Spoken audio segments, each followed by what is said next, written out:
Alors que se prépare à Brazzaville le sommet des 3 bassins forestiers, Belief, Forum international des jeunes leaders de Brazzaville, poursuit sa bataille dans la protection de l'environnement.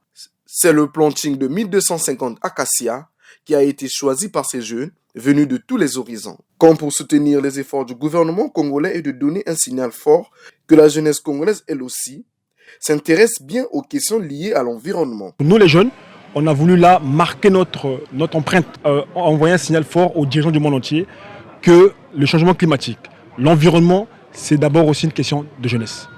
En faisant cet acte, nous voulons là rappeler l'importance de planter, d'avoir un environnement sain, d'avoir une Afrique verte, un Congo vert et un monde plus vert encore. Donc les jeunes aujourd'hui ont voulu démontrer qu'eux aussi, ils ont un rôle à jouer dans cette bataille parce qu'il faut que nous léguons aux générations futures, nous qui sommes là, un environnement sain.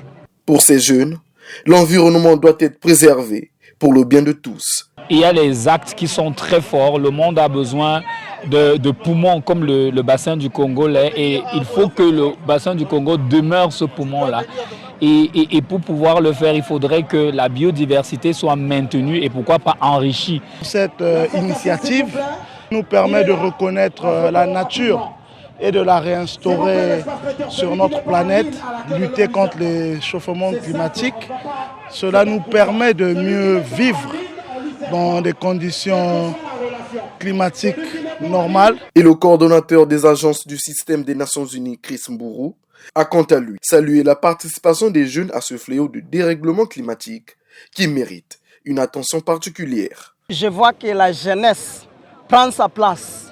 Et je m'en réjouis parce que c'est exactement ce que nous voulons voir dans le système des Nations Unies. Nous sommes ici pour promouvoir les objectifs de développement durable. On a le ODD 13 qui est pour lutter contre les changements climatiques. À noter que cette sensibilisation de la jeunesse autour de la protection de l'environnement vient après la marche sportive environnementale et le ramassage des déchets plastiques, organisés le mois dernier dans la capitale.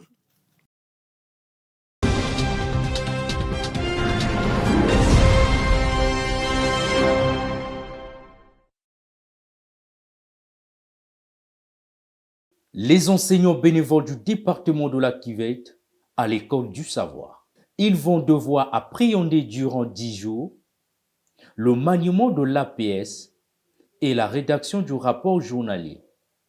Cette formation est d'un grand intérêt, a souligné le responsable de la composante 2.1, Jean-Félix Maungu. Le programme, d'après la stratégie sectorielle de l'éducation, veut uniformiser les compétences de ces bénévoles afin que le travail se réalise comme il se doit dans nos écoles.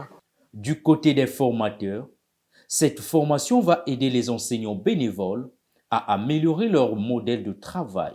La formation qu'on va mettre à leur disposition, ça sera primo d'abord le maniement du programme éducatif. Ils vont faire comme une concordance entre le tableau de spécification qui est dans le guide et le tableau de sujet didactique qui est dans le programme éducatif. Ils seront comme amenés à bien travailler. Et pour les enseignants bénévoles, l'heure est à la recherche de l'efficacité. Un enseignant, lorsqu'il n'est pas formé, au fait, qu'est-ce qu'il va faire devant les élèves?